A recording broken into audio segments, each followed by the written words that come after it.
Bien-aimés dans le Seigneur, que le Seigneur vous bénisse. Alors, ce soir à nouveau, alors que nous sommes au vendredi, je vais regarder mes notes, je pense que vendredi 6 novembre 2020. Alors, je suis reconnaissant à Dieu de compter encore parmi les vivants, alors qu'il y a plusieurs, même plus valeureux que moi, qui sont de l'autre côté. Et ce soir, vous et moi, nous allons communier. Et je crois qu'il est agréable, comme disait le roi David, qu'il est agréable et doux d'être dans la maison du Seigneur. Et je suis sûr que vous êtes là-bas, vous regardez, vous n'êtes pas avec moi peut-être en chair, mais en esprit, vous êtes là. C'est pourquoi, compte tenu des mesures du gouvernement gabonais par rapport à la maladie, la pandémie qu'ils appellent coronavirus, alors voilà, on a décrété que les cultes ne se feront que tous les dimanches. Alors je pense qu'à dimanche, nous allons retrouver. Et je pense que cela sera des moments merveilleux encore à nouveau. Car il est normal que les enfants de Dieu soient ensemble, car nous sommes au temps du rassemblement, au temps des grands rassemblements. Alors c'est pourquoi je pense que si le communisme se rassemble, si les églises se rassemblent, si tous les systèmes sont dans une forme d'union, alors je pense aussi que l'épouse est dans l'union. Et notre union se passe dans la parole. Et nous pensons que l'épouse doit parler d'une seule voix. Et je pense que ce soir, il y a encore quelqu'un quelque part, que ce soit au Gabon ou hors du Gabon, qui pense comme moi. Car je pense que nous avons un même message, nous avons une même parole et un même Seigneur. C'est le Seigneur Jésus de gloire. C'est pourquoi ce soir, je remercie le Seigneur d'être encore ici. Et je demande au Seigneur de faire grâce à tous les frères et sœurs qui combattent le bon combat de la foi. Ceux-là qui sont des la chair, je parle des prédicateurs, ceux-là qui ont choisi le bon chemin. Alors que le Seigneur les accorde les faveurs et les grâces. Car il nous a promis, il nous a dit, l'ange du Seigneur campe de ceux qui craignent Dieu et les arrache de tout danger. Et je pense que ce soir, il est encore à nouveau ici. Alors que je m'appelle le révérend docteur Jean-Luc Moulanda, je suis présentement à Akanda, dans le quartier appelé Martel. Et je pense que Dieu m'a envoyé dans ce pays. Sinon, il m'a suscité dans ce pays pour un but précis. Car Dieu n'a pas changé sa manière de faire les choses. De même qu'il a suscité des hommes de Dieu partout dans le monde, moi aussi, il m'a fait grâce, étant dans ce pays, d'apporter ma part de contribution dans l'avancement de l'œuvre de l'évangile sur la terre. Alors, soyez attentifs et je pense que désormais, vous allez désormais me suivre dans ma chaîne YouTube. C'est simplement facile de cliquer Jean-Luc Moulanda et vous allez voir que ça va s'afficher. Simplement Jean-Luc Moulanda. Alors, ça fera du bien. Et je demande à nouveau aux gens de s'abonner car j'ai appris désormais à YouTube qu'il faut avoir à peu près 1000 abonnés pour faire le direct. On était pratiquement autour de 55 abonnés alors qu'on disait qu'avant il fallait avoir 100 abonnés pour faire un direct. Vous savez qu'aujourd'hui, les gens se font de l'argent avec ces genres de processus. Alors nous, loin de nous, car simplement vouloir vous apporter la parole. Car je bénis tous ceux-là qui contribuent pour que les mégas optés, on ait tué les mégas optés pour poster nos vidéos. Que Dieu les bénisse richement parce qu'ils apportent leur petite contribution, leur modeste contribution. Et cela me fait du bien. Ça me permet aussi de se souffler. Alors, que Dieu les bénisse richement. Que Dieu bénisse tous ceux-là qui font que l'œuvre continue à avancer. Tous ceux-là qui ont fait que nous ayons un cadre idéal de prédication, notamment les femmes de Perfection Tabernacle et aussi également les hommes. Mais je pense que l'œuvre n'est pas encore finie et il y a plusieurs qui veulent aussi amener leur contribution. Faites-le, c'est pour Dieu. Alors cet endroit a été dédié au Seigneur. C'est pourquoi je pense que tout ce que vous faites pour le Seigneur, il a promis une récompense à cela. Car il a dit, tout ce que vous allez faire à l'un de mes petits, c'est à moi. Alors, si vous le faites pas pour moi, mais vous le faites pour la gloire du Seigneur. Et Dieu, qui n'est pas égoïste, saura comment vous récompenser. Alors, je pense que Dieu n'a pas changé. Il est le même hier, aujourd'hui, éternellement. Que Dieu bénisse abondamment, surtout ceux-là qui font des commentaires. Alors, j'en ai reçu au moins 4. Et je crois qu'il y a un que je ne connais pas trop bien. Que Dieu le bénisse. Et il a le logo du président américain, je pense, Donald Trump. Alors, et je crois que c'était agréable de voir son commentaire. Et je n'ai pas l'occasion de mémoriser son nom. Mais que Dieu le bénisse richement. Et je pense comme ça aussi à la sœur Fatou. Alors je crois, Leslie Fatou, que Dieu te bénisse richement parce que j'apprécie tes commentaires. Alors que Dieu te comble. Et c'est cela. Car je disais que pour ceux-là qui apportent des commentaires, il y a une mention spéciale car ils sont là comme m'encourager. C'est comme s'ils étaient là devant moi et ils disaient Amen à la parole. Et c'est ce que j'attends de vous. Alors, je voudrais aussi saluer comme ça le frère Ken Boutoumi qui a aussi donné, son commentaire. Que Dieu te bénisse richement. J'ai apprécié cela. J'ai dit c'est aussi l'un des meilleurs commentaires que j'ai aimé. Car parfois des petites phrases comme ça, qui a un sens, ça marche. Alors j'ai aussi apprécié le commentaire de la sœur Mouyege Laetitia. Que Dieu bénisse richement par rapport à cela. Alors j'ai apprécié. Et je pensais que j'avais apprécié le commentaire de la sœur Sonia Moukeke, je pense.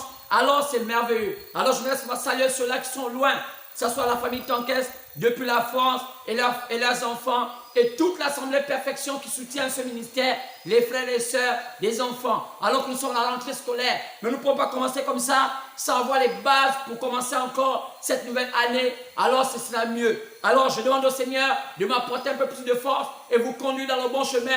Comme lorsqu'un capitaine est sur le point de démarrer son bateau, il doit regarder tous les compartiments de peur qu'il puisse échouer au large. Alors c'est ce que je suis en train de faire. C'est une nouvelle année qui se profile. Alors j'ai besoin de me tenir là et de dire et apporter selon le conseil de Dieu ce qui me dit de vous dire pour au moins reprendre un marathon à nouveau pour atteindre 2021. Et je pense que comme d'habitude nous allons retrouver en 2021 et ce serait merveilleux. Et cela, comme l'État a demandé désormais qu'on peut aussi faire notre Sainte-Seine. Alors je pense que 2021, on aura notre Sainte-Seine. Et Dieu va nous dire l'orientation du temps. Comme il nous avait donné en 2020, il avait dit que c'était l'année du témoignage. Et je ne sais pas qu'est-ce qu'il va décider dans l'année 2021.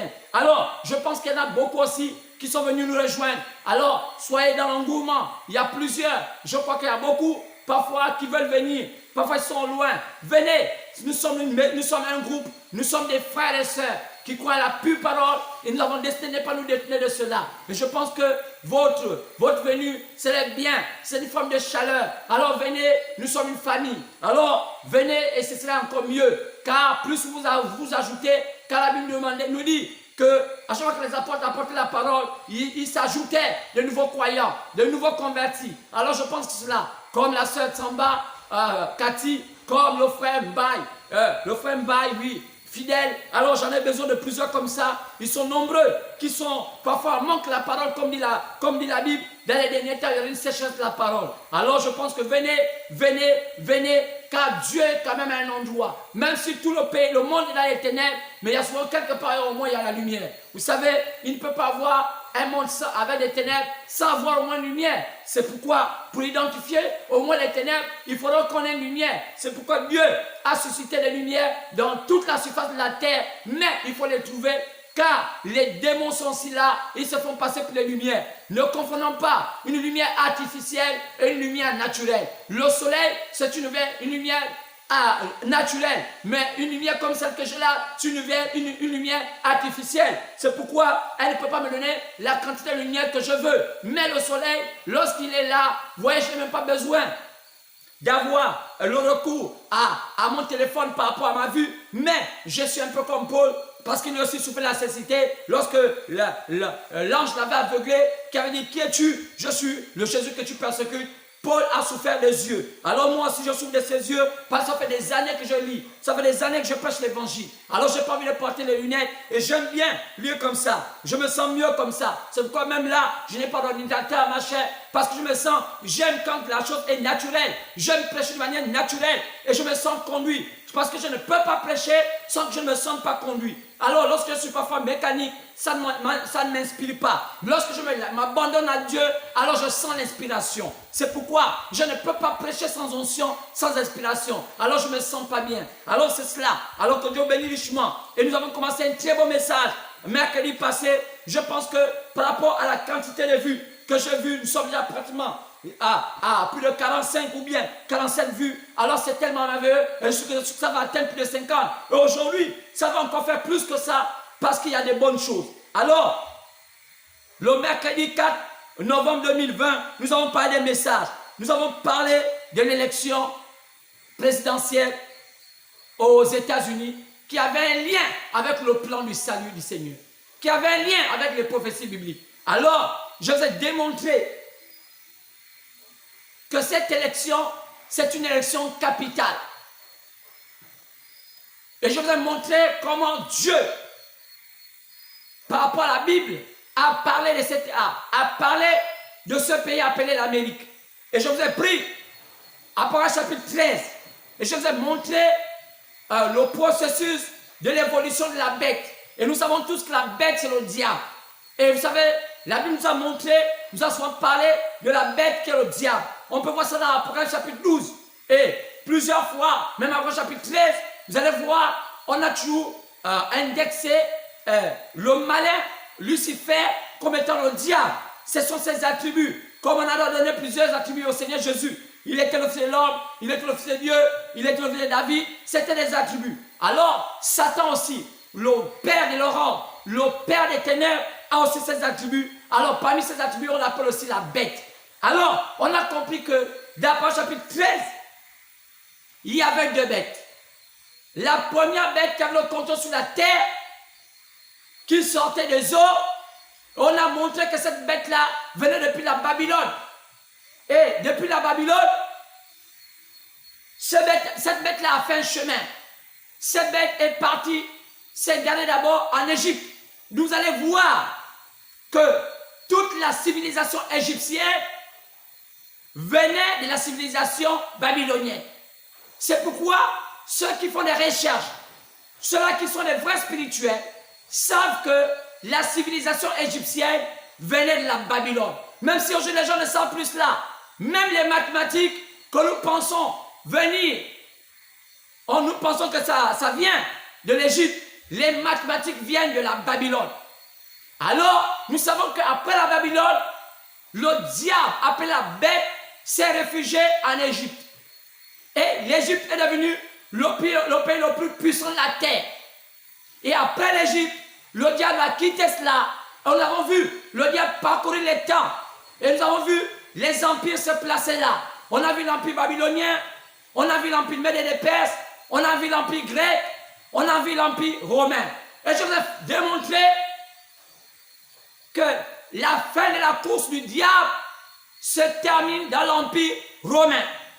Et on a vu, selon Daniel 2,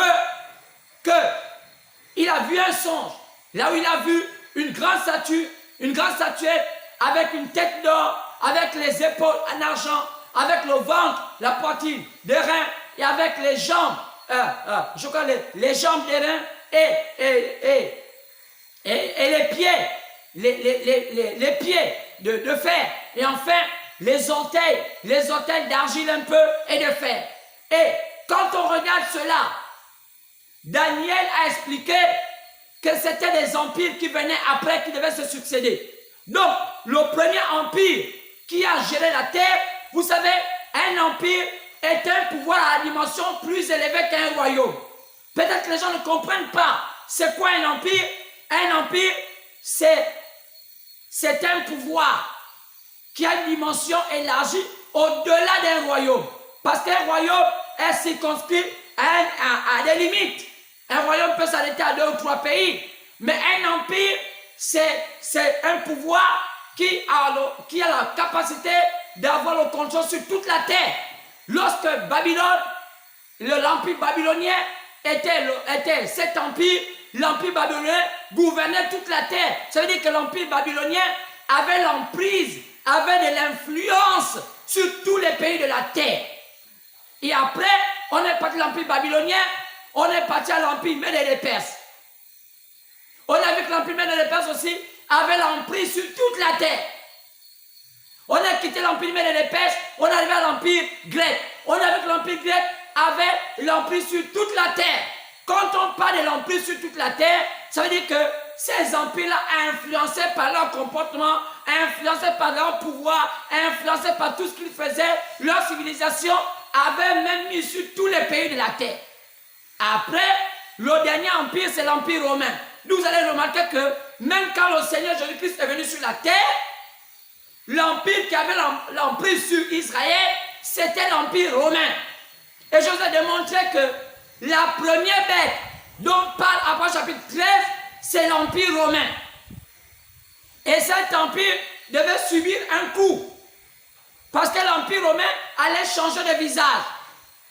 L'empire romain, à la venue de Jésus, avait pris un coup parce que l'empire romain n'avait plus les capacités d'avoir le contrôle sur la terre. Il fallait un nouveau souffle. Et ils ont profité de la venue du Seigneur Jésus pour se faire un nouveau souffle comme avait prévu le prophète Daniel qui avait vu ce pouvoir entrer dans le lieu très saint. Il disait, lorsque vous allez voir l'abomination de la désolation s'établir en lieu saint. Donc ça veut dire que le pouvoir occulte de Satan devait s'immiscer dans le monde saint, donc dans le christianisme. C'est ce qu'a fait l'Empire romain. Donc l'Empire romain, qui était occulte, a fini par être une croyance, appelée une religion, appelée catholique. C'est vrai, on remarque que pourquoi le Vatican a été conçu à Rome. Rome se situe dans l'Italie. Aujourd'hui, on n'appelle plus ce pays Rome, on l'appelle maintenant l'Italie. Mais le Vatican se trouve en Italie. Mais aujourd'hui, quand on parle de la Rome, les gens parfois ont oublié que Rome, c'est l'Italie que nous voyons aujourd'hui. Mais pourquoi le Vatican s'est établi en Italie? Parce que l'Italie, c'est la Rome ancienne. Alors, on a compris que le Vatican est né en 325 sous recommandation des rois de la terre. Pourquoi? Pourquoi désormais ces rois de la terre devaient maintenant se réunir et s'immiscer dans le christianisme et fonder une croyance entre guillemets chrétienne alors qu'elle est occulte par ses pratiques et amener les gens à croire à ça. C'est ce qu'avait dit le prophète Daniel dans sa prophétie. Quand vous allez voir l'abomination de la désolation s'établir en lieu saint, que celui qui lise fasse attention. Alors c'est clair. C'est pourquoi en 325, sous le contrôle de l'empereur romain, il fonda l'église catholique. Une église d'État. L'empereur Constantin. Et vous allez voir que Constantin, plus tard à sa mort, il avait 3 enfants. Constantinople, Constantine et Constantin. Mais plus tard, 2 enfants vont avoir des règnes. Et ce sont ces 2 enfants-là qui vont diviser Rome. Il y aura maintenant une Rome orientale et une Rome occidentale. Et la Rome occidentale, c'est là où nous voyons aujourd'hui l'église catholique. Mais la Rome orientale, c'est là où nous voyons aujourd'hui la Turquie. Avec cette église qui est venue aujourd'hui, cette cathédrale qui est devenue aujourd'hui maintenant une mosquée. Et nous avons remarqué que tout a chamboulé là. Et nous savons que les premières années du christianisme, donc les premiers 100 ans du christianisme, les gens ont eu des soucis jusqu'à ce que le christianisme a été effacé de la surface de la terre. Donc toute la terre avait obligation de ne plus reconnaître le vrai christianisme. Et après ça est née cette nébuleuse appelée l'église catholique. Donc l'église, nous, comme pour siège, ils vont après avoir plusieurs sièges, c'est-à-dire parfois un peu en France, un peu en Italie, il y avait un peu plusieurs, un peu partout comme ça, et enfin on finit par avoir raison pour mettre le siège à Rome, pour disant que c'est nous les pères fondateurs de ce système. Sinon on aurait mis le Vatican en France, mais après plusieurs tractations, les Romains ont revendiqué leur propre droit, ce qui était normal. Mais ça n'a pas changé que la France demeure la première fille de Rome. Alors, regardez un peu cette supercherie. C'est vraiment qu'après le départ des apôtres, qui fut tué avec la complicité des Juifs par des Romains pour remplacer à la place de ce que le christianisme était le catholicisme, donc le christianisme fut effacé durant des années, beaucoup de choses sont entrées en compte pour amener les gens à adorer le diable.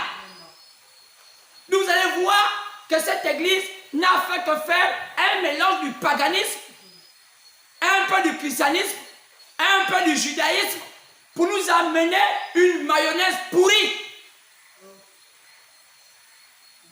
Pratiquement, le 3/4 de la terre croit à cette fausse mayonnaise, à cet occultisme, qui n'a rien à voir avec le christianisme.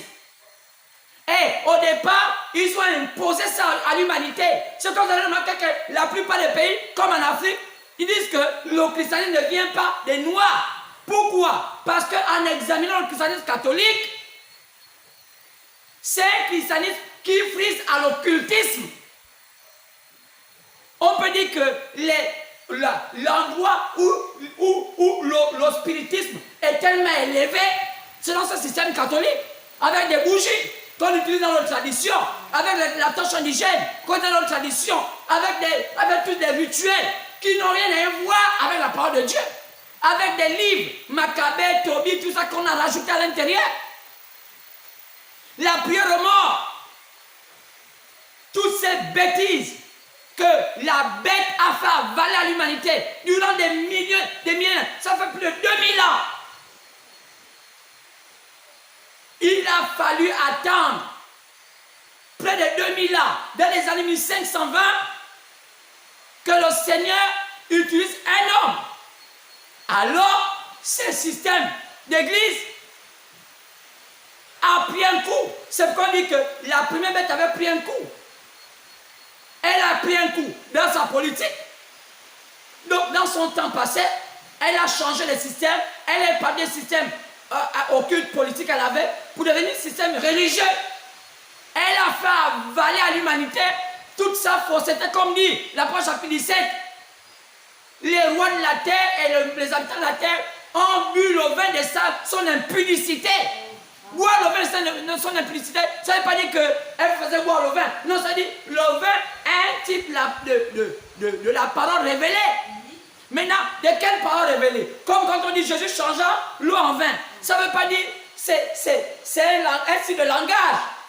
C'est des symboles en spiritualité. C'est-à-dire que Jésus était venu changer de l'eau, la parole qui avait l'air, qui était venue sans effet, à une parole qui stimule, qui amène l'homme à la révolte, qui amène l'homme au changement de son âme, qui reconnaît la fausseté en lui ou en elle. Maintenant, pourquoi la Bible nous dit que cette bête-là, cette femme-là, cette grande femme, sur le chapitre 17, a fait boire au roi le vin de son impudicité. C'est-à-dire le mensonge, la fausseté, les crédits et dogmes, purgatoire, messe de requiem, messe aux morts, fête de Noël, toutes ces choses, depuis 2000 ans, l'humanité a avalé ça. Tout ça pour laver la conscience de l'être humain, pour que l'être humain se détourne de Jésus-Christ, la lumière du monde. Alors, les gens sont prêts à dire que la fausseté est la vérité. Voyant qu'elle était déjà démasquée, parce que Dieu a suscité durant les temps des hommes au moins pour éclairer la terre. Comme qui? Comme Paul, comme Irénée, comme Colomban, comme Martin, comme Luther, comme John Wesley, comme William Branham, comme Bosworth. Ils étaient de nombreux gens comme ça. Mais il fallait maintenant connaître qui étaient ces hommes. Où est-ce qu'ils étaient? Ce sont eux à qui Dieu a donné la possibilité d'équilibrer les choses pour que les gens reconnaissent la fausseté et la vérité. Dieu ne peut pas laisser son peuple être comme ça, sans au moins les envoyer un brin de lumière pour reconnaître la fausseté et la vérité. C'est pourquoi aujourd'hui, aucun homme ne pourra dire qu'il n'a pas écouté la vérité. Parce que même les médias, même au travers des médias, Dieu a permis que tout homme puisse connaître la vérité. Amen. Maintenant, aujourd'hui, tu te perds seul. Tu t'égares seul. Alors, la première bête qui avait pris un coup de blessure sur Apocalypse chapitre 13, devait laisser le flambeau à la deuxième bête. Et la deuxième bête, cette fois-ci, ne devait plus sortir des eaux, elle devait sortir de la terre. Et cette bête-là avait maintenant un autre symbolique. L'autre symbolique de cette terre, cette bête-là, c'était quoi? C'était qu'elle sortait de la terre, mais elle avait des petites cornes comme un agneau, mais elle grondait comme un lion, comme un dragon. Et on a compris la fois dernière que cette bête-là, c'est le bison. On ne trouve ça que dans le continent américain, le bison. Mais pourquoi Dieu parle de cette bête-là, dans Apocalypse chapitre 13? Parce que Dieu veut illustrer que l'image de la bête, donc ceux qui vont prendre le flambeau de la bête qui a pris une blessure, c'est ceux qui sont aux États-Unis. Donc l'image de la bête naîtra aux États-Unis. C'est pourquoi Dieu, qui connaît toutes choses, est en train d'avertir ses enfants. Maintenant, aujourd'hui, c'est clair, les choses sont laissées préciser. Maintenant, les choses sont là. Et alors que j'ai ma prédication aujourd'hui, qu'est-ce qu'on est en train de parler? L'Amérique, c'est là où viendra l'image de la bête, avec tout ce qu'elle va faire. Quoi? Elle va faire des grands exploits. Quoi? La technologie. C'est pourquoi l'image de la bête, c'est un système religieux, mais qui va imiter l'autre système qui est mourant. Mais comment? Dans une autre façade, vous allez remarquer qu'après l'Église catholique, sont nés d'autres courants, naissant du protestantisme. Donc, les bébés catholiques, c'est tous les gens qui sont du protestantisme. Qu'est-ce qui sont du protestantisme? On peut voir les pentecôtistes, on peut voir les témoins de Jéhovah, on peut voir les célestes, tous ceux qui viennent après les catholiques, qui sont du protestantisme, ce sont ceux-là à qui le diable s'est prêté à jouer le jeu pour perdre à nouveau les enfants de Dieu. On est sorti du catholicisme, on entre à tout droit vers maintenant les enfants catholiques. Il n'y a qu'à voir le message qu'ils apportent. Vous allez voir que le message des églises protestantes, je parle des protestants, des évangéliques, des pentecôtistes, de tout le reste là, jusqu'à tout ce qui s'est maintenant aujourd'hui, jusqu'à ce qu'on peut voir les kimbangistes, les kakouistes là. Quand vous écoutez leur évangile, c'est un évangile à perdre le monde. Les derniers nés, ce sont les Africains qu'on voit aujourd'hui avec les kakous. Quand il y a qu'à écouter l'évangile, vous sentez une contradiction. Même ce fameux kakou qui se dit prophète, il est obligé de mettre un chapeau comme William Branham mettait un chapeau. Donc, il essaye aussi de se diviniser. Il essaie de vouloir montrer qu'il est celui. Oh! Mais tout ça, malgré que l'évangile passe, il y a quand même des gens pour les écouter. Il y a quand même des gens pour les soutenir. Quand vous voyez des gens comme les Kapous avoir des adeptes, même dans les pays occidentaux, regardez cela. Il y a des pays où ils sont déjà morts depuis. Le Mexique et toutes ces histoires-là, ils ne vivent que dans la drogue. Donc, Kapou est bien placé pour avoir des adeptes là-bas parce qu'il cherche au moins un libérateur. Aujourd'hui, au moment où cherche un libérateur, ils se disent que l'Afrique peut apporter au moins enfin un libérateur. Mais quand on regarde les Écritures, même l'Europe n'a pas eu de prophète. Montrez-moi dans la Bible un prophète européen. Ça n'existe pas. Il n'y a eu que 2 endroits où il y a eu des prophètes. Israël et les États-Unis. Et même aux États-Unis, il n'y a eu qu'un seul prophète. Confirme la Bible. L'éclair partait de l'Orient pour se montrer en Occident. Matthieu 24, verset 27. Pas se montrer au nord, au septentrion, ou bien au sud, du midi, l'Afrique. Non. En Occident, ou aux États-Unis. Donc, si aujourd'hui les Africains veulent avoir un prophète, il faut d'abord chercher à savoir à quel niveau la Bible place le prophète africain. Parce que même les Européens n'ont pas eu un prophète. Il n'y a qu'Israël qui a le prophète. Parce que le salut vient d'Israël. Pourquoi les Africains veulent revendiquer avoir un prophète alors que même les autres continents n'ont pas eu de prophète? C'est la méconnaissance de la parole. Car mon peuple meurt faute de connaissance. Mon peuple est détruit. Mon peuple est managé. Mon peuple est séduit parce que vous ne connaissez pas les Écritures. Parce que vous ne connaissez pas les Écritures. Alors, avant de poursuivre sur les États-Unis, on va lire parce que mon thème aujourd'hui c'est sur l'Afrique. Le thème c'est la cause de l'échec de l'Afrique lors de sa visitation par la lumière de la parole du Seigneur. Quelle est la cause de l'échec de l'Afrique lors de sa visitation par la lumière de la parole du Seigneur? Il y a une cause. Et mon thème aujourd'hui c'est cela. La cause de l'échec de l'Afrique lors de sa visitation par la lumière de la parole du Seigneur. Nous allons lire quelque chose. On va prendre juste un petit morceau et on va ajouter plus tard. On va se lever si vous voulez. Levez-vous dans la présence du Seigneur et prenons Matthieu chapitre 24, verset 14. Matthieu 24, partons du verset 14. Lisons cette écriture. Matthieu 24, 14.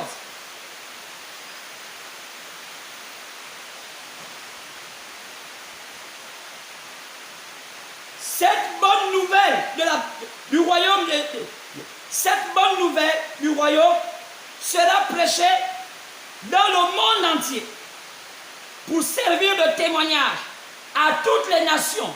Alors viendra la fin. Que le Seigneur bénisse sa parole. Dans le parfait nom du Seigneur, vient ainsi prier. Amen. Veuillez vous asseoir. C'est Jésus qui le dit. C'était suite à des questions qu'on lui avait posées. Selon Matthieu 24. Et là-dedans, depuis le verset 1, il explique comment le temple de Jérusalem qui a été conduit pendant 40 ans devait être détruit à nouveau pour la deuxième fois. Après avoir été détruit par les Babyloniens, il devait être encore à nouveau être détruit par les Romains. L'ennemi de l'Église a été sur Rome. L'ennemi de l'Église, des enfants de Dieu, a été toujours Satan, sous la forme de plusieurs pouvoirs. Elle termine par Rome. Et tout le monde sait que Rome a toujours été l'ennemi de l'Église.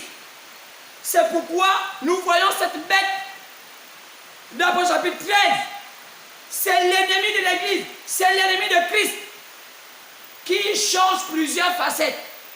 Depuis la Genèse, elle était, cette ennemi autant moi, était au jardin d'Éden. C'était le serpent ancien, le diable lui-même, avec un plan. Mais nous savons que les enfants de Dieu ont été solidement préparés. C'est pourquoi, écoutez cela. Et Jésus disait, faites attention. Il a un pouvoir tellement grand. Au verset 4 du chapitre 14 de Matthieu, il dit, je lui ai répondu, prenez garde que personne ne vous séduise, car plusieurs viendront sous mon nom, disant, c'est moi qui suis le Christ. Et ils séduiront beaucoup de gens. Oui, ils séduiront beaucoup de gens. C'est ceux-là à qui Jésus a dit, faites attention. C'est pourquoi, au verset 11 du chapitre 24, plusieurs faux prophètes se lèveront et ils séduiront beaucoup de gens. Au verset 12, et parce que l'iniquité serait accrue et la charité du plus grand nombre se refroidira. La parole de Dieu va se refroidir. Au verset 15, c'est pourquoi, lorsque vous verrez l'abomination de la désolation dont a parlé le prophète Daniel, établi en lieu saint, mais qui est l'abomination de la désolation, si ce n'est Rome qui est devenue le Vatican ou bien l'Église catholique. Mais ce sont eux. Les Romains n'étaient pas chrétiens. C'était un pouvoir qu'ils avaient hérité le pouvoir grec, qui a hérité ça des Mèdes et des Perses, qui a hérité ça de la Babylone. Sinon, c'est là, l'Égypte aussi était à l'intérieur. Il a dit, lorsque vous allez voir cela, quand il va s'établir en lieu saint, que celui qui lit fasse attention. S'établir en lieu saint, ça veut dire, ce système occulte devient un système maintenant religieux, chrétien. Lorsque vous allez voir ça, désormais que celui qui lit fasse attention. Mais malgré ça, nos mamans, nos papas, Molux, tous les dimanches, vous les voyez là à l'église catholique. Et il a compris que les gens ont tellement ouvert les yeux, il fallait leur faire des filles. C'est comme dans le rapport chapitre 17, on dit, elle a fait des filles. Des filles prostituées. Qui sont ces filles? Les églises. Parce qu'elle aussi, c'est une église. Elle ne peut faire que des enfants église. Alors, mais qui est la fille, la première fille de l'église catholique? Mais pour les protestants. Quand Dieu n'a jamais donné comme prophétie, allez-y me faire une église protestante, ça n'existe pas. L'église de Jésus-Christ n'a pas de nom, sauf son propre nom. Son église porte son nom. Son église ne porte pas d'autre nom. Elle ne s'appelle pas l'église catholique. Elle ne s'appelle pas l'église protestante. Elle ne s'appelle pas l'église éveillée. Elle ne s'appelle pas l'église pentecôtiste. Non, elle s'appelle l'église du Seigneur Jésus-Christ. C'est des petites erreurs comme ça que les gens ne maîtrisent même pas. Ils sont déjà habitués dans la fausseté parce qu'eux-mêmes se sont alliés à la fausseté. C'est un peu comme une femme qui fait la prostitution. Elle sait que ce qu'elle fait n'est pas bien, mais elle le fait. Elle est habituée. Alors, c'est pourquoi je disais, Matthieu 24, verset 14, qu'il était prévu que la bonne nouvelle, la parole de Dieu, devait faire les quatre coins de la terre. L'Est, le Nord, l'Ouest et le Sud. Donc, l'Afrique faisait partie du Sud. La parole n'avait pas besoin de faire seulement l'Est, donc l'Orient. Vous n'avez pas besoin de faire le Nord, les septentrions. Vous n'avez pas besoin de faire l'Occident, l'Amérique. Mais la parole devait continuer jusqu'au Sud qu'on appelle le Midi. Après l'échec des autres continents, lorsque la parole les avait été donnée. Quand on peut lire ça ici, même Israël, Matthieu chapitre 23, partant verset 27, Jésus s'écrit, Israël, Jérusalem, Jérusalem, moi qui ai voulu te rassembler comme une maman pour rassembler ses enfants. Même Israël n'a pas voulu reconnaître leur temps de visitation. L'Est était embrouillé, le Messie était à l'Est, le Messie se trouvait dans le continent asiatique. Mais qu'est-ce qui s'est passé? Ils étaient dans toutes sortes de choses d'invention. Les choses charnelles, avec tous ces savants. Ils avaient pour Dieu les savants. Ils se préoccupaient des aromates, des tissus, de tout ça. Mais la chose essentielle, non. Jusqu'à ce que la lumière avait pris fin en Orient. Elle allait en Europe. L'Europe a essayé encore. Eux aussi se sont embrouillés. En montant tout un système, un monstre. Et ils sont encore allés plus loin parce qu'ils ont monté un monstre. L'Église catholique et ses filles. Ça vient de l'Europe. La Bible nous montre que le diable finit par s'asseoir au septentrion. Le septentrion, c'est le Nord, c'est l'Europe. Et on a vu les hommes fuient l'Europe, aller bâtir un nouveau monde qu'on appelle l'Amérique. Pourquoi on a bâti l'Amérique? Parce que les hommes fuyaient l'Europe. Le diable s'était installé. On a imposé une religion aux gens. On a imposé une manière de croire aux gens. Les gens sont allés bâtir l'Amérique pourquoi? Pour la liberté d'expression, la liberté du culte. C'est même l'objectif de l'Amérique. C'est le pays de la liberté. C'est le pays de la démocratie. C'est pourquoi les gens savent que l'Amérique c'était le pays de la démocratie. Les Anglais sont allés là-bas. Les pionniers, les Irlandais, ils sont allés bâtir le nouveau monde. la terre des Géronimos, la terre des Apaches et des Indiens. C'était pour la liberté de culte. Avec les pères comme George Washington, Abraham Lincoln.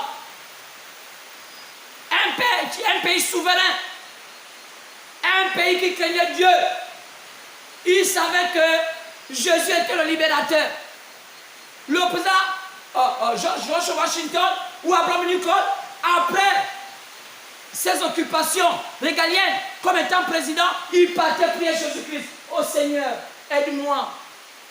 Le président Abraham Lincoln, connaissant encore qu'il y avait un sauveur, ses enfants, sa femme, allaient toujours implorer son nom. Mais regardez ce que c'est devenu. Jusqu'à ce que un Akab a pris le pouvoir. Un Akab a pris le pouvoir, comme Israël. Qui était cet Akab aux États-Unis? Qui est l'Akab qui a amené l'Amérique là, vous voyez comme ça? Les gens le connaissent. Kennedy. Son père, un vendeur de whisky, un vendeur de drogue, qui était proxénète, qui recrutait des jeunes filles pour faire la bordellerie et gagner de l'argent. Il a tout fait pour manigancer et amener ses enfants, son fils au pouvoir. Un coureur de jupons. Il a fini par les ramasser aussi une autre prostituée. Qui? Une Jézabel. Jackie. En français, Jacqueline. Parce que c'est un peu comme au Gabon. Il y a un coin au Gabon, quand vous changez d'endroit, il y a même, il faut savoir comment changer de nom. Quand vous partez en Port-Gentil, parce que là-bas, ce sont les Omienais.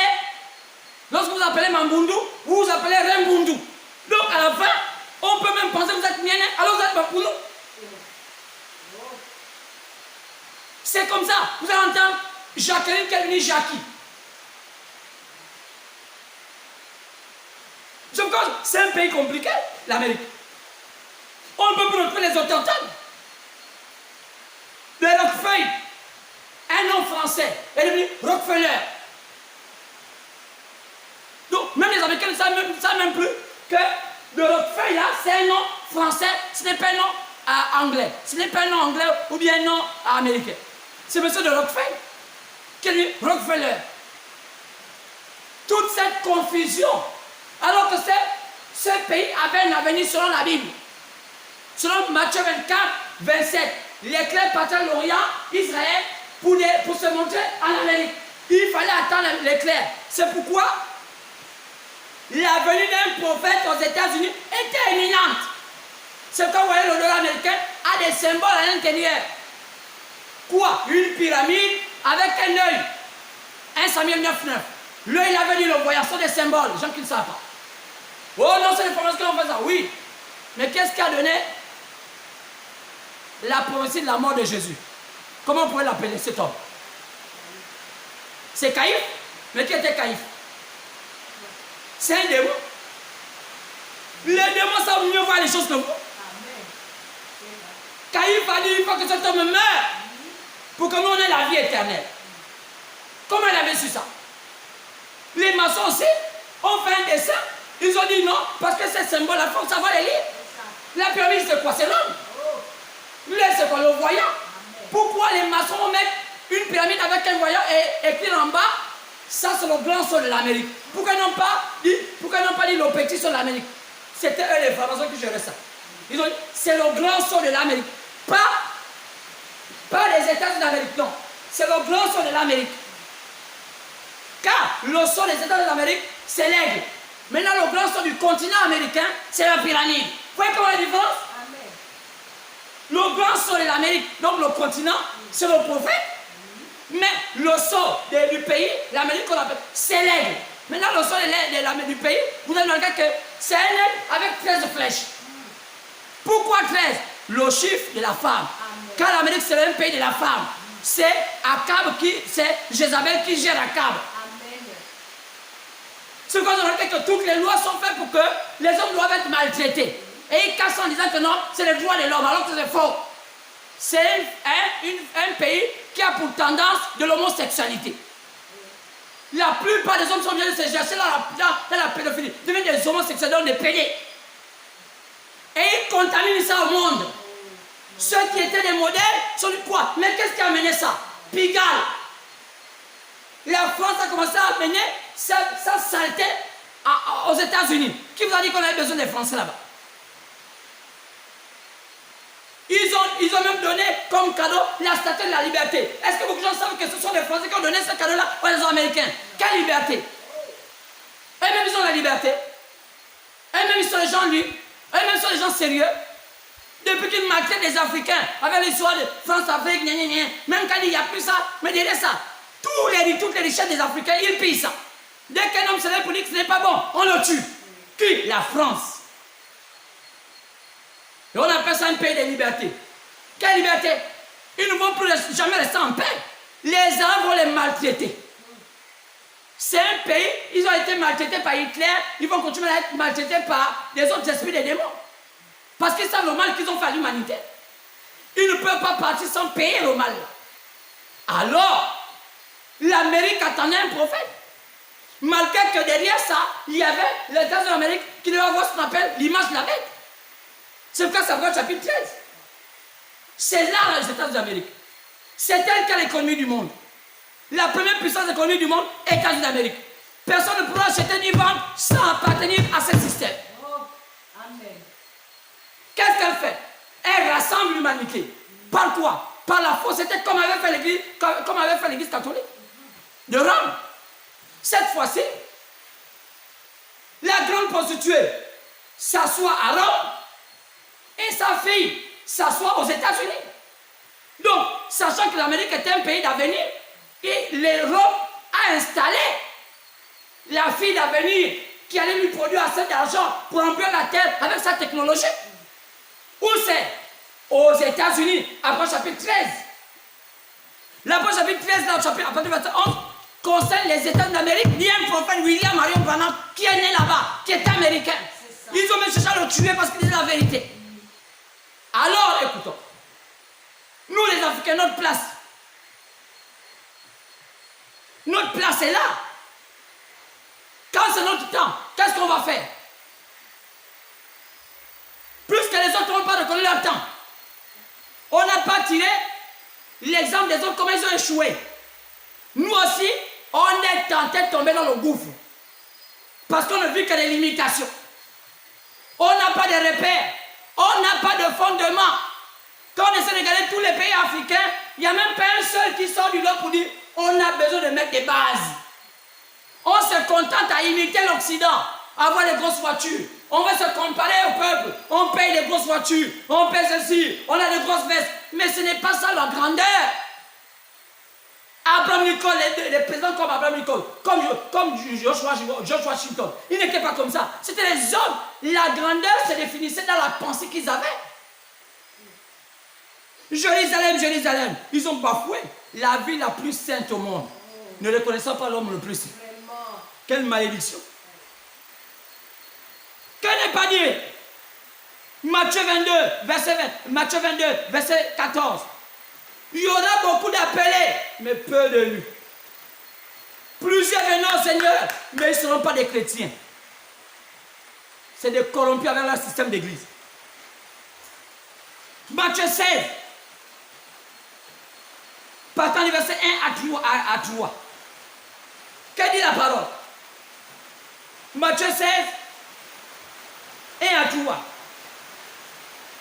Les pharisiens et les sadducéens, donc les églises de ce temps-là, abordaient Jésus, la parole, pour l'éprouver, lui demandant de leur faire voir un signe venant du ciel.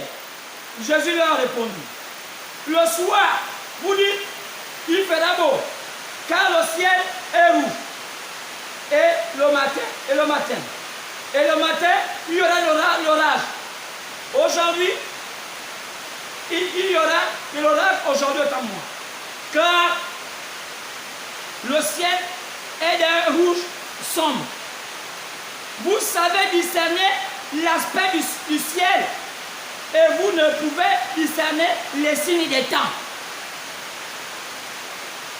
Vous savez voir que là les temps sont difficiles. par rapport au manger, par rapport au boire. Mais quand il concerne la spiritualité, les gens ne savent pas discerner ça. C'est ça l'Afrique. L'Europe a déjà échoué. L'Orient a échoué. L'Europe a déjà échoué. L'Occident a déjà échoué. Regardez l'élection des États-Unis. Les plus grands démocrates du monde nous montrent des yeux dans les yeux que ce sont des voleurs. Pourquoi ils veulent enlever Trump? Pourquoi on ne voit pas Hillary Clinton là parmi nous? Pour dire, je vais soutenir Joe Biden. Parce qu'ils ont manigancé plus de 4 ans. Comment ils vont voler? Et ils ont contaminé, selon la fausse loge qu'ils ont montée aux États-Unis, pour dire la loge de la liberté, ils ont contaminé au président africain la manière de voler. Nous aussi, nos présidents africains ne peuvent plus avoir cet honneur d'être des modèles parce qu'ils savent que ceux qui sont censés être des modèles les ont appris à voler. Donc aujourd'hui, même l'Afrique ne peut plus être stable. Pourquoi? Parce que ceux qui sont soi-disant les maîtres ont appris à nos leaders comment voler, même là où c'est dit juste. Comment nous encore on pourra construire l'Amérique?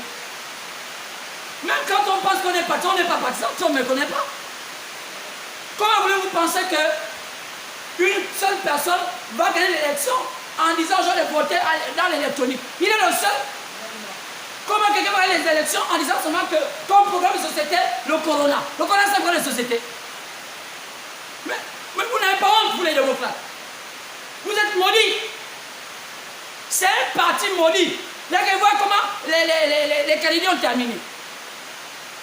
Regardez comment les filleuls de Kennedy, les gens comme Bill Clinton sont mariés de Hillary Clinton. Parce que c'est un mollusque. Son travail, c'est de coucher les ménagères. Elle voulait être présidente. Elle avait un copain clochard qu'elle avait dans une station de pont, un peu de station-service, un pompiste. Le mari a dit, oh, elle dit au mari, chérie, ça c'était quelqu'un qui était avec moi au collège. Et le mari dit, oh, mais vraiment, donc si tu es avec lui, tu dois être normalement la femme d'un pompiste. Elle dit, non. Si lui, il était avec moi, c'est toi qui as été pompiste. Ça voulait dire quoi? Ça voulait dire que c'est elle qui a mis au pouvoir Clinton. Donc, de même, elle est libre. Mais que dit William Branham dans le message, les 16 ans d'église? L'Amérique finit par vouloir mettre sur le pouvoir, sur la tête de leur pays, une femme. C'est quand on voit Joe Biden a préféré mettre une noire pour encore embrouiller les Américains pour que les maboules américains là, qui sont déjà perdus là, les drogués américains noirs là, quand on les voit, les sales films, qu'on ne faut même pas suivre. Parce que quand on voit nos femmes sur les films, les américains là, mais c'est de la débauche, c'est du banditisme. Il n'y a rien d'instructif. Ça me fait même mal de voir beaucoup de nos femmes africaines s'approcher des films noirs américains où vous voyez, c'est des femmes dépravées, dépourvues de tout sens de moralité. Mais nos femmes suivent ça, disent ça, c'est à la mode du diable. C'est quand je dis la plupart des noirs ne veulent plus se marier avec ces femmes noires là. Parce qu'elles sont aussi devenues des femmes démodées. Elles vont mourir célibataires. Elles vont fabriquer des mariages, même à 50 ans, on va les chasser des foyers. Parce qu'elles ne sont pas des modèles. Alors, où viendra maintenant l'Afrique? L'Afrique est là. Maintenant, c'est notre tour. Tous les savants savent que c'est le temps de l'Afrique. Mais que fait l'Afrique? L'Afrique, on se cherche encore un prophète. Mais où est Jésus? Oh, ça commence tout comme ça. Des pays où la gloire est déjà quittée. L'autorisation est terminée. Comme le Congo démocratique. Qu'on appelle ces Zaïre ou Congo démocratique. Ils ont pour référence chanteur. Du président jusqu'au dernier homme est chanteur. Comment des chanteurs peuvent s'occuper des choses politiques? Des chanteurs deviennent des ministres. C'est dans les pays comme ça, commence à naître des hommes qui vont s'appeler prophètes. Kimbangu, Njangenda, Olangi. Et ils sont en train d'envenimer le monde. L'Afrique est en train d'être polluée par le Congo démocratique. C'est quoi? C'est un pays qui ne va jamais être stable. Car c'est l'un des pays les plus médiocres au monde en matière de spiritualité. La spiritualité des chansons, on ne peut pas, la spiritualité n'est pas basée sur les chansons. Faire un peu d'émotion, aux gens. Et le Gabon, c'est des bêtises comme ça. On vient en culte, on n'écoute pas la parole, on écoute toutes les saletés des chansons, fait des émotions, il n'y a pas la parole de Dieu dedans. Et les gens sont là. Les gens ne vont pas à l'église pour écouter la parole, ils vont pour écouter les émotions. Et Dieu ne les change pas. Parce que la seule chose qui change un homme, ce n'est pas les émotions, c'est la parole de Dieu. C'est triste. Voilà. Tous ces pays-là, leur visitation, ils n'ont pas reconnu. Ils sont tombés dans le chaos. Congo démocratique, Congo-Brazzaville, Rwanda, tous ces pays de l'Est. Tout Dieu a tourné ces pays. Jusqu'en Côte d'Ivoire, Cameroun. Comme les Ivoiriens sont barbares dans le zéro, les voilà maintenant, enfin aussi chez eux, né un prophète. Parce que je n'ai jamais vu un pays aussi minable africain comme un pays qu'on appelle la Côte d'Ivoire. Ils ont l'orgueil dans zéro. Ils persécutent la nation là pour rien. Ce sont des villageois, est-ce qu'on a du terme, qui n'ont rien, la longue bouche. Ils ont pour leader des drogués. Et c'est l'un des pays spéciaux au monde. Si je veux dire en Afrique, autrement en Afrique, qui vénèrent les drogués. Là-bas, il y avait la Babadou Saga. Après, on a encore eu qui là? Arafat, Arafat. Bon, on peut dire le descendant de l'Arafat qu'on avait qui est mort là, l'arabe. Il prend un nom bizarre comme Arafat. Et donc on vénère les drogués. Donc ces drogués-là sont des stars. Et ils veulent amener les esprits comme ça au Gabon. La plupart des gens qui viennent vouloir dériver au Gabon, si ce n'est pas les Congolais démocratiques, ce sont les Ivoiriens. Maintenant, ça voulait venir encore Nigérian. Après, vous croyez que le Gabon, c'est votre porcherie, c'est votre poubelle. Les Gabonais n'ouvrent pas les yeux parce que les Gabonais sont tellement légers et ce sont eux qui financent vos églises au Gabon. Les Gabonaises sont tellement légères.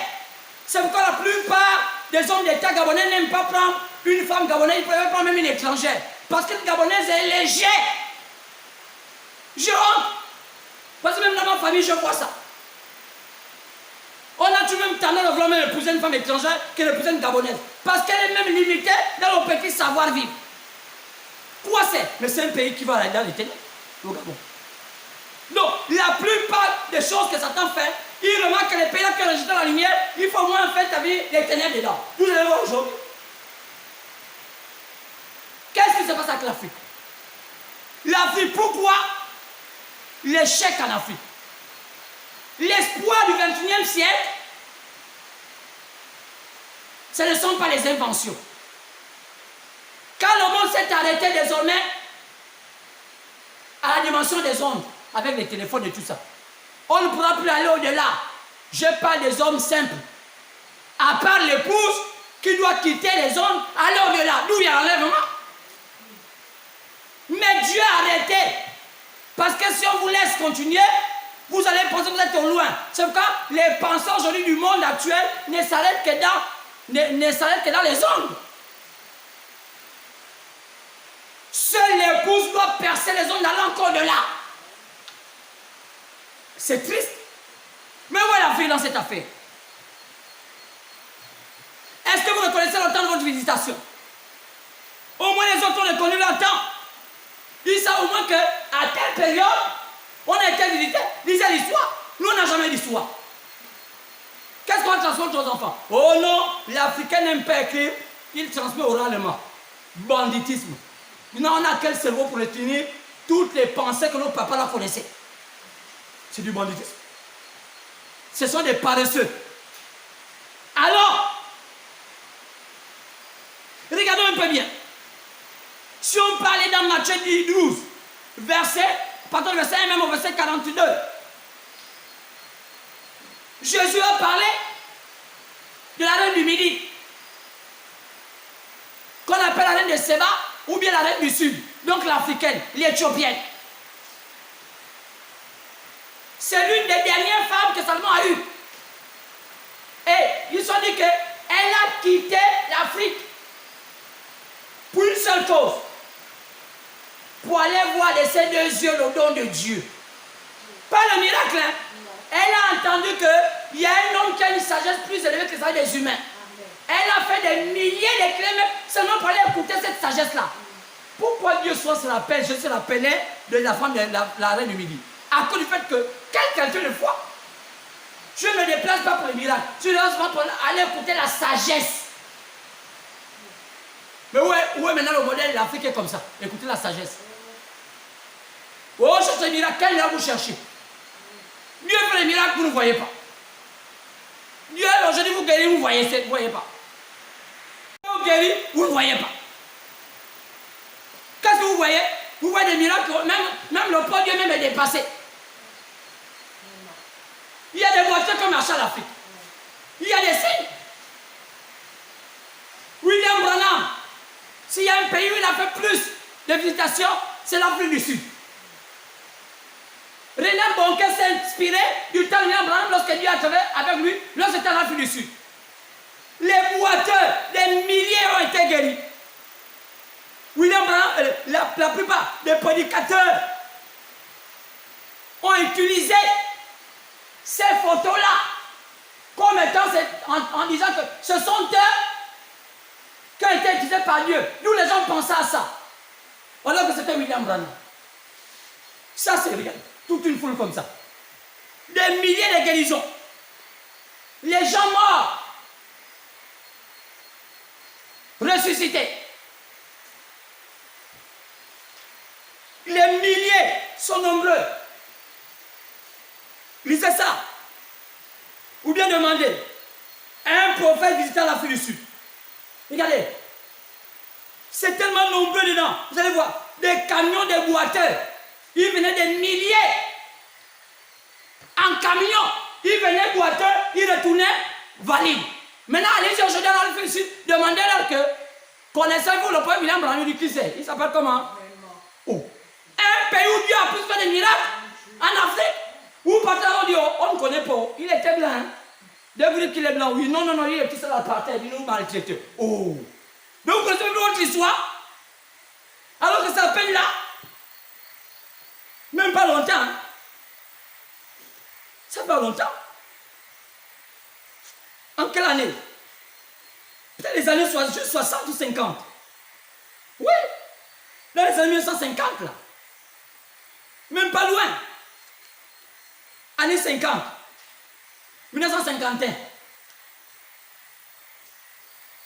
Donc, années 50-51. Regardez leur mémoire. Ils ont oublié. Ils ont quand même des gens qui vivent, qui ont vu ça. Mais pourquoi ils ne veulent pas dire que c'est vrai? L'Africain comme ça. L'Africain, il n'y a pas espoir. C'est pourquoi on remarque que même William Branham a eu une vision sur chaque continent, la marche de chaque continent. Mais concernant la marche de l'épouse en Afrique, il n'a pas en parlé. Pourquoi? Parce que s'il nous en parlait, je pense qu'on ne sait pas comment on devait être. Regarde ce qu'il dit. Dans le message appelé le 3e exode, il explique la qualité de la race noire à la page 22. Le troisième exode, page 22. Il dit que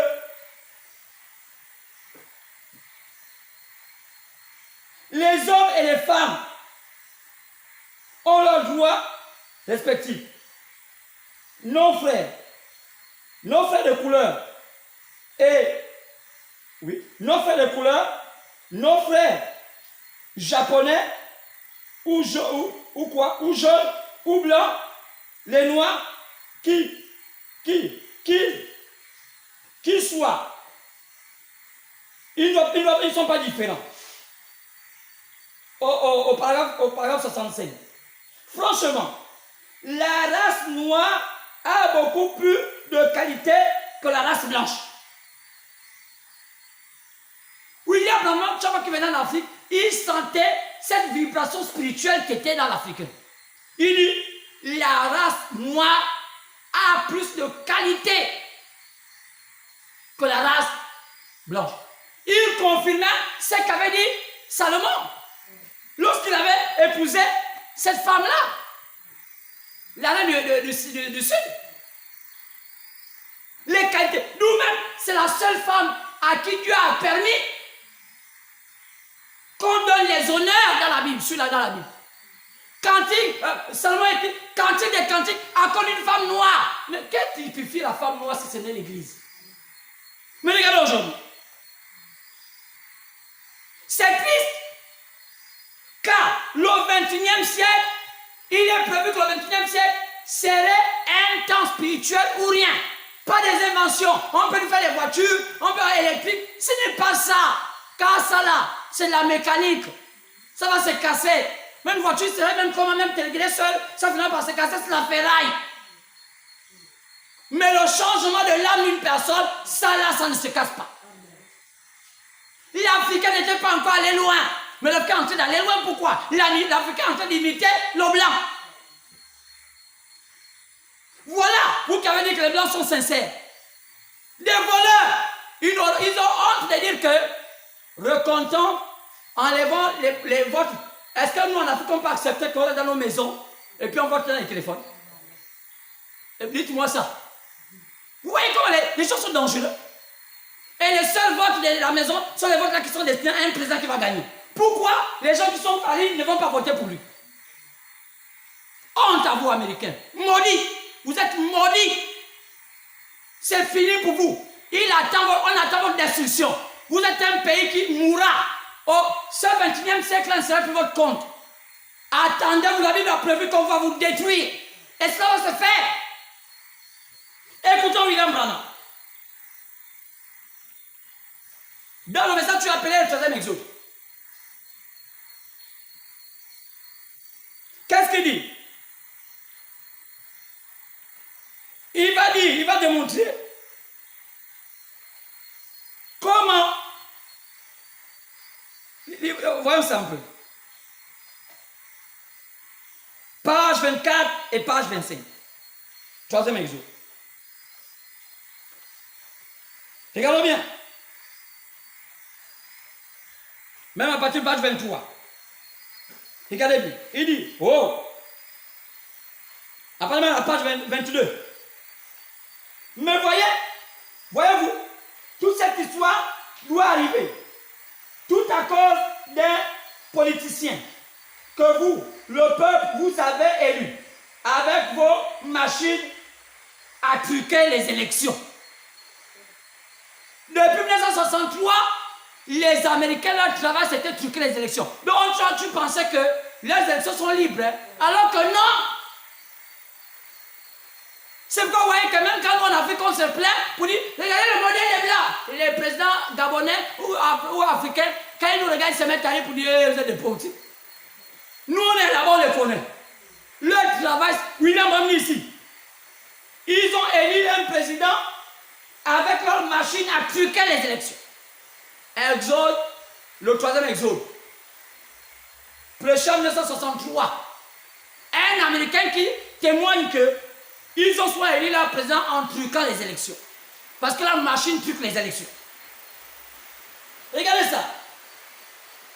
Regardez, il dit, l'autre jour, quand ce gouverneur qui, assurément, est élu par le peuple pour assumer cette fonction, s'est tenu là, d'après la Constitution. Chaque État peut suivre sa propre ligne de pensée sur la question de la ségrégation. Chaque homme devait suivre ça sur la ségrégation. Mais, quelle idée de penser sur la ségrégation? La ségrégation n'est pas quelque chose de bien. C'est comme l'esclavagisme, n'est pas bien. Ça doit être unilatéral. Ce qui n'est pas bien, tout le monde l'applique. C'est pas chaque contrée, non. Comme il faut choisir certains. Oh, Alabama fait comme ça, Alabama fait comme ça. Oh, au Kentucky fait comme ça. Voyons aujourd'hui l'Arizona. William a dit que c'est l'endroit le plus mort des États-Unis. Eux qui étaient républicains, ils sont réunis démocrates. Arizona, là où la colonne de fer a été montrée que nous montrons là, la nuée là. Elle a été photographiée à l'Arizona. L'Éternel a dit, voilà Arizona, je vous montre le témoignage que j'y étais chez vous. On a filmé ça. La nuit commence, on voit souvent la nuit là. Ça a été filmé en Arizona. Aujourd'hui, l'Arizona est un... Oh, on fait me dire que, donc, quand ils nous appelé, quand ils ont me bâti là, vous dit, c'est un endroit le plus terne. Là-bas, les églises, on ne sait même pas, c'est du business. Il avait une fois même pendu. Mais malgré ça, Dieu a quand même fait grâce pour les condamner. Il dit, maintenant, l'école se prononce en faveur de la ségrégation. L'école maintenant se prononce en faveur de la ségrégation. Donc, l'histoire dit maintenant que non, nous sommes plus grands que les Noirs. Oh, les Noirs là-bas. Même l'école maintenant enseigne ça, genre, la ségrégation. Quelque chose qui n'est pas juste. Ils ont une école là. Et il n'y en a que 2 enfants de couleur qui voulaient y entrer. Alors qu'il y avait leur propre école. Est-ce qu'on est obligé d'apprendre avec les blancs? Un complexe.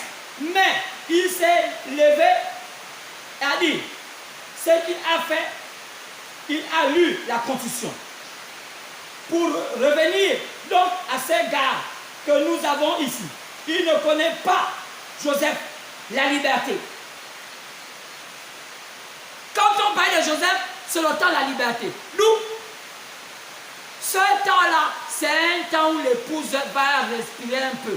Mais après, lorsque il y aura maintenant un frère qui ne va pas connaître Joseph, alors il est prévu une tribulation sur la terre. Et les choses sont laissées préciser.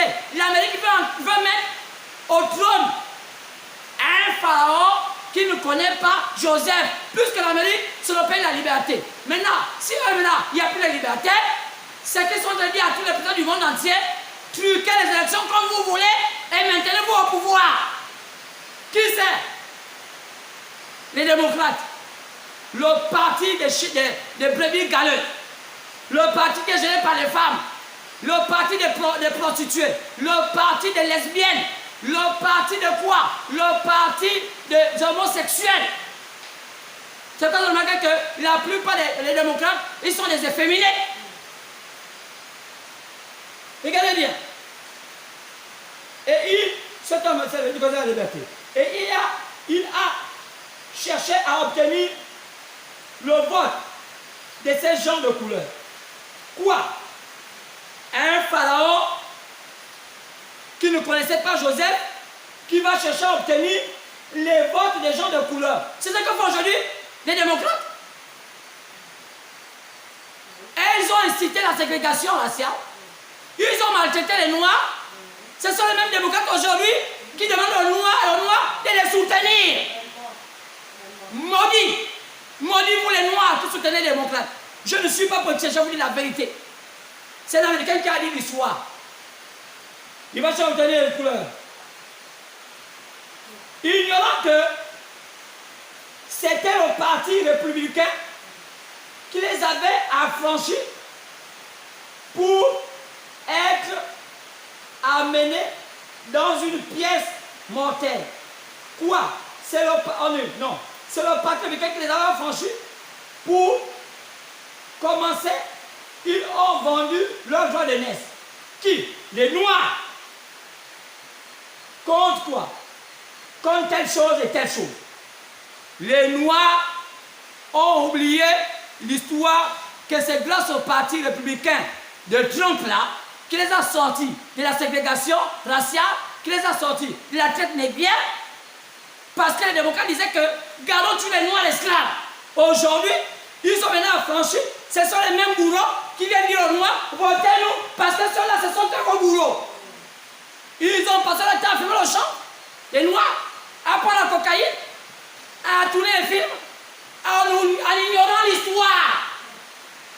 Ce qu'aujourd'hui c'est, je suis déçu de l'homme noir américain.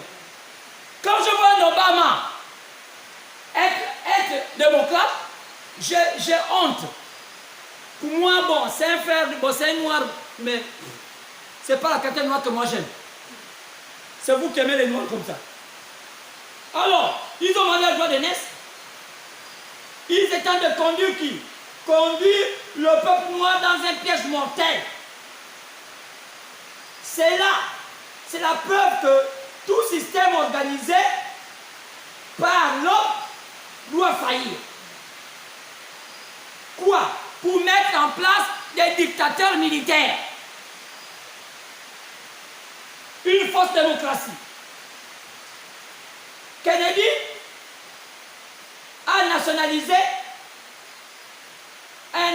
quoi? Oh, je vais bien regarder. A nationalisé, je crois, les gangs. Donc, les bandits, il faut les donner la nationalité. Je vais bien lire ça. C'est un vrai témoignage. Qu'a fait Kennedy? Voilà. Monsieur Kennedy a nationalisé cette garde et a envoyé ces hommes combattre leur propre père. Quoi? Ils ont pris des Noirs, ils les ont nationalisés, les mettent dans l'armée et dit allez-y tuer les Noirs comme vous. Oui, l'histoire, ça reste là. Mais l'homme noir ne connaît plus. Et c'est là, combattre vos propres frères. Et en se référant à la Constitution, une Constitution pourrie, qu'ils ont manigancée, cela violait de nouveau la Constitution. Ils ont dit, non monsieur, nous ne combattrons pas, point. Et il a dit, j'espère que cette nation voit que nous ne sommes plus sous une démocratie, mais sous une dictature militaire. Oui! Depuis 1963, l'Amérique n'était plus une démocratie. C'était maintenant une dictature militaire. Le gendarme du monde. Tuons tel, plus de démocratie. Une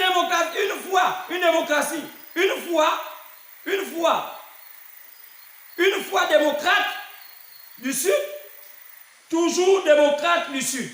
Vous voyez, il y a un vieux dicton qui dit, vous connaissez ce vieux dicton? Non. Une fois démocrate du Sud, toujours démocrate du Sud. C'est-à-dire qu'une fois démocrate, tu ne changes pas toujours démocrate du Sud. C'est le parti d'aujourd'hui qui est avec Joe Biden. C'est exactement cela. Il y a tellement de choses. Ils ont rejeté Christ. Ils ont mis dans le pouvoir des systèmes qui amènent qu'à la fausseté. Ils font croire aux gens que les autres sont faux, alors qu'eux sont les pires de faux. Aujourd'hui, ils traitent Donald Trump de faux, alors que le Parti démocrate américain est l'un des partis les plus minables au monde. Aucune éthique. Leur éthique, c'est le sexe de la femme. Leur éthique, c'est les pédés. Voilà, la débauche. Et vous croyez que c'est un parti? Obama était là. Ils étaient où? Parmi les derniers en économie. Il fallait donner un républicain. Aujourd'hui, ils mangent bien. Ils rejettent celui qui les fait manger bien. Si on pouvait changer, viens au Gabon. Viens en Afrique, tu deviens président de toute l'Afrique. On relève l'économie. Mais attends, change. Ils t'ont rejeté, viens en Afrique. Dis que laissez-moi vous gérer l'économie. On va relever le niveau. Puisque les gens ne veulent pas de toi. Au moins, on va te faire noir. Dieu a un système spirituel. Alors, frère, le système de Ramsès est là. Le système politique. Tu fais du banditisme. Alors, je vais ajouter. J'ai envie d'ajouter des choses. Je vous ai déjà parlé par rapport à la liaison entre l'argent des États-Unis qui est fauché, dans le message question-réponse sur les sceaux, prêché le 24 mars 1963 matin, au Blanc Tabernacle. L'Amérique est fauchée, page 39. Ils vont devoir faire presque comme avait fait Fidel Castro. Pourquoi? Le système des démons font quoi? Ils amènent à endetter les autres, de telle sorte qu'on ne peut même plus payer la dette et garder les pays en otage. C'est ce que font l'homme blanc. Mais Castro, ils ont des trésors, c'est un communiste alors que c'est faux. Il les a eus. Il a dit non, on ne veut plus voir les gens là venir chez nous. Il les a fait des fausses monnaies, il dit ok, marchons comme ça. Jusqu'à ce qu'il a donné toute sa dette. Aujourd'hui, l'Amérique est devenue fauchée. Oui, il a même dit que l'Amérique vit sur le fait de notre temps. Ils n'ont plus de gloire. Il faut croire aux gens qui sont encore une grande puissance. Ils ne sont plus une grande puissance. Il fallait que Trump vienne là encore pour les relever un peu. Ils sont dans le chaos. Qu'est-ce qu'ils vont faire? Ils sont obligés de prendre le contrôle du Vatican. Quoi? Après chapitre 13. Ils vont prendre l'image de la bête. C'est écrit. C'est écrit. Dans le plan, mais ça appelé la marque de la bête. Ils vont faire page 23. Ils vont faire une grande confédération. Une grande confédération des églises. Quoi? Par l'église, ils vont appâter l'Amérique et faire des accords avec le Vatican.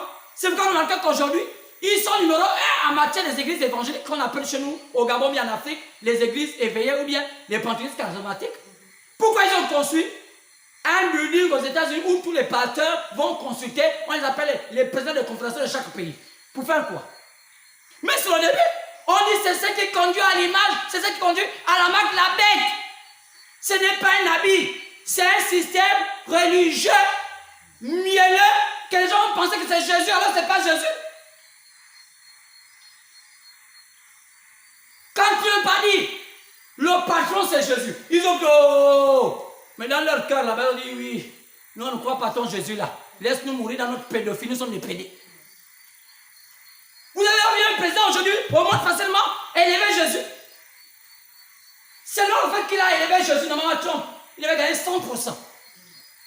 Il fallait dire à le système le nom de Jésus à sa bouche. Il va se dire comment? Il confondait même Trump à bouche. Donc il allait même dire élevons Satan. Oh ah non, non, non, c'est Jésus. Parce qu'il fallait quand même que n'en dit pas Satan, parce qu'il n'aime pas ça. Donc c'est triste. Donc ils vont faire cette grande confédération. Cette confédération qui va amener le monde dans le trou. C'est exactement ça. Oh, j'ai des choses à vous révéler si Dieu me donne le temps. Le message, Psalm 1963, les hommes qui sont en prison, maintenant en prison. Que dit William Branham par rapport à ça? Page 38. Il dit, ce pays finira par mettre une femme à la tête au pouvoir, présidente. Page 38. Les hommes qui sont maintenant en prison. Qui c'est? C'est les États-Unis qui vont finir par mettre à la tête une femme présidente. Écoutons. Elle tient, pas d'abord 37 à 38. Elle se tient là, le voile, la voilà. C'est elle. Elle prêche la parole. Qui? Les États-Unis donnent une femme à prêcher la parole. Donc la femme est en train de monter là-bas. Elle manipule la parole. Elle devient déesse aux États-Unis. Elle est la cause de tout péché. Mais pourtant, on veut la mettre la plus grande des grandes aux États-Unis. Je ne permets pas à la femme d'enseigner, dit l'apôtre Paul. Malgré ça, ils ne veulent pas. Ou même les catholiques n'ont pas osé mettre une femme à prêcher. Mais qui a commencé à faire ça? Les églises de l'évêque qu'on appelle les pentecôtistes charismatiques. Pourquoi? Parce que c'est ça, c'est là où il y a l'image de la bête. Ce sont eux qui sont appelés à animer l'image de la bête. Ça veut dire que ce sont eux qui vont faire accomplir le plan de Satan dans le domaine religieux. Et les gens vont les suivre. Aujourd'hui, la plupart des Gabonais sont dans les éveillés. Mais ils ne savent pas que c'est là où il y a Satan. Satan est bien assis à ce qui est de l'éveil du Gabon. Quand vous voyez les messages des Gabonais, quand vous parlez de l'éveil, vous sentez la distraction. Les enfants de ce genre de fidèles-là, irrespectueux. Ils prennent n'importe qui. Oh, tu es pasteur. Oh, va à l'école. Oh, j'ai ma touche. Oh, m'avait consacré. Qui t'a consacré? Au Ghana, au Congo. Oh, des bêtises. L'Amérique a fini par mettre à la tête une femme au pouvoir. Le message appelé les âmes qui sont maintenant en prison. Il y a beaucoup de choses que ce pays va faire. Qu'est-ce que ce pays va faire? Ce pays va s'associer à l'église catholique. Ce pays qui était le bastion où il y avait le vrai réveil. Le réveil d'Azusa. Ils vont quitter le réveil d'Azusa pour devenir des catholiques. Quoi c'est? L'unification du protestantisme et du catholicisme pour donner le pouvoir aux communistes pour persécuter les gens de la terre. Donc, aujourd'hui,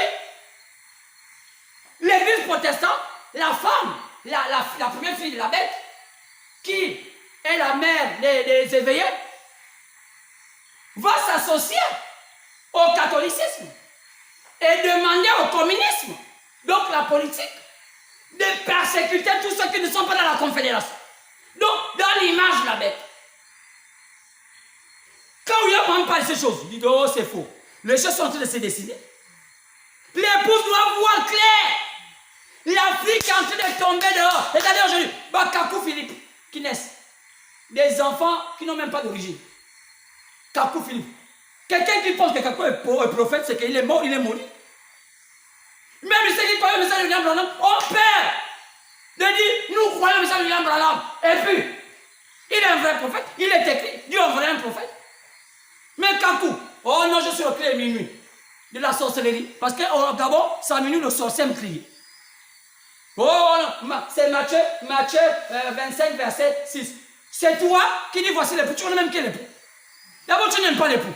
Tu dis que quand c'est, oh, pourquoi un prophète, il est vivant pour ton temps. Vous êtes maudit quelque chose. Que Dieu vous pardonne. Alors, Afrique, tu es mort.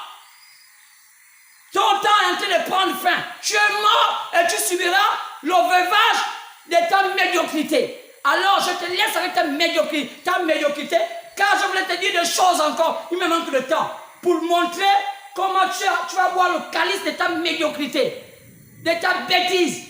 Alors, on se retrouve dimanche, Dieu le veut. Que Dieu vous bénisse.